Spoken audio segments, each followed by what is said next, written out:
তো আমরা ব্রেকফাস্ট শেষ করার পর সুন্দর, সুন্দর দৃশ্য দেখতে, দেখতে এই ভয়ঙ্কর রাস্তাতেই ঢুকে পড়েছি। কি আর করা যাবে? পাহাড়ে এলে তো এরকম রাস্তাও পেতে হবে। এগুলো ল্যান্ডস্লাইডের জন্যই হয়েছে।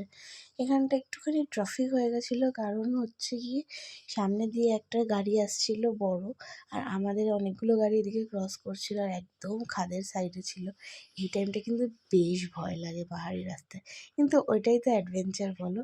যাই হোক, আবার আমরা সুন্দর, সুন্দর দৃশ্য দেখতে, দেখতে এগিয়ে যাচ্ছিলাম আমাদের আজকের ডেস্টিনেশনের দিকে। এই দেখো এখানে আবার মেঘ করে গেছিলো। আমার তো বেশ ভাল লাগে পাহাড়ে এই বৃষ্টির দিনটা, খুব ভাল লাগে।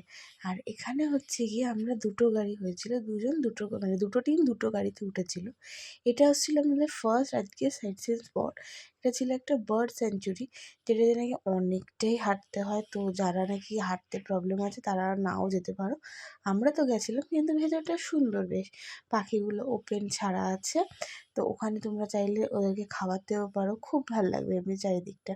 আর ওয়েদারটাও খুব সুন্দর ছিল, তো আমাদের বেশ ভাল লাগছিলো।